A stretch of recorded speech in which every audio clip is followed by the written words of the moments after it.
Hello, what's good, world? This is Loki Literati trying to straighten myself out here because I'm awakening to the fact that sooner or later we're all just trying to escape our fear. Like, I need a sense of purpose, a sense of service, something to be sure of this.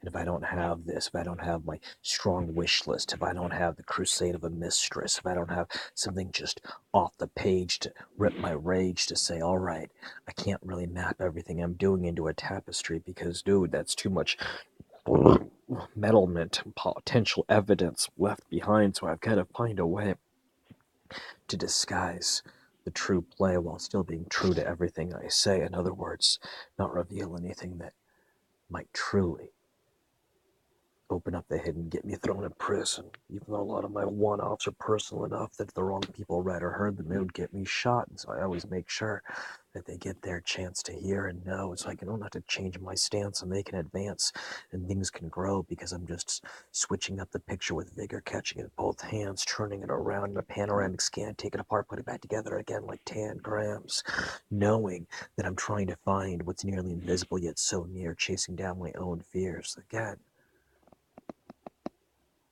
I went all around this hole before. Trauma arousal is what for. That's the very, very hidden inner heart. The real mission of risk addiction, I think, is to bring us back to that point where the Dom makes a strong word as bond. It's like a parasympathetic response that ends up checking us. And that's what happens when you're reckless and young and you're feckless and dumb and you know that there's nothing you can do that'll bring you closer to the truth than the inspection of, holy shit, I might not make it out of here. Ooh, fuck. So, as I said the other day, it's all an adaptive mechanism left over from childhood. I'm aware of that. When the wrong mode wins and flight kicks in instead of fight, you run towards the threat, get in close, scope the throat. Sooner or later, that evolved into a life response. I get that. Fine and keen, I know damn well why I go to extremes. I realize that the addiction to flow and freestyle isn't just a case of looking at what's within me, not beguiled, no masks, nothing to ask, nothing pre-written, nothing that is really going on except that I'm flowing upon what's real listening. But suddenly makes sense why I have so much distinct English to bring tingling right off the top of my dome, from inner trust, from lust, from cunnilingus, from fear, from conflict, whether victory or history. Honestly, what blossoms is just what's very quickly taking over, grooving, moving me beyond lucid response. I've referenced automatic writing before about how it goes into some place beyond, and continuously claim that the credit for this unedited mess isn't due to me but epiphany.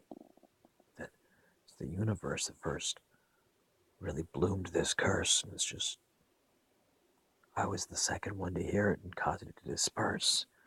Somewhere it's in the airwaves, so I share what everyone else could have made if they just heard the right language. It's why I can sometimes manage to listen to movies in another tongue entirely and then run as if I'm on fire, feeling what everyone else does, trying to read the lips of people who speak a language that I don't, catching the tip of facial expressions, catching the quick changes that come up, catching the feeling of a question when somebody looks a query, and those who are near pick up on it very clearly. You know, that's the deepest eye conversation. That's something that I can't stop scoping in on and gaping in amazement at whenever I don't have the distraction of the regular language.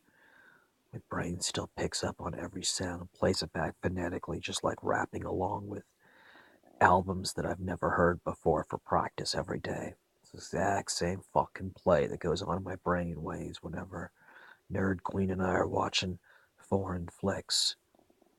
A lot of the time, I don't even pay attention to the words at the bottom, and She speaks enough fucking languages, it doesn't matter to her either. There's a part of me that stays alive through that. It's the risk of the brain slipping into a hole, not knowing what to do, entirely out of control when you're not trained to evaluate what's in front, because that's all a foreign, strange sound. There's nothing but closely paying attention, I've found, and that's so similar to standing on scary, forsaken ground, which is, sad to say, my emotional state a lot of nights between age 6 and 8 all the way to 15. Switching it up keen is what caused my brain to understand risk addiction as something that could be harnessed clean, like a talent, something that could give you the warning, the honest, the blossoms, the magic, the tactic that to others seems to come so serendipitously. Like, oh, it's just me, I just fucking get lucky. Not realizing that all the quick decisions came from preparation and all these hidden hours that were spent slaving away at creating our best identity. It's when we embrace all of us that inner trust comes out. So, I guess I do freestyle out of fear. I guess I'm addicted to staring into that, opening up all of my inner mirrors. I mean, there's a nakedness to self-creation, and when the present presence of that is shown without hesitance, that's what flowing really fucking is. That's why I say there's no editing. Anyways, so between me and all of you, that was chapter, or I beg your pardon, between me and all of yous, that was part 2. Right, it was part 2, delving in to this scene. Spit first, transcribe later, chapter 17. This was Loki Literati. Good night.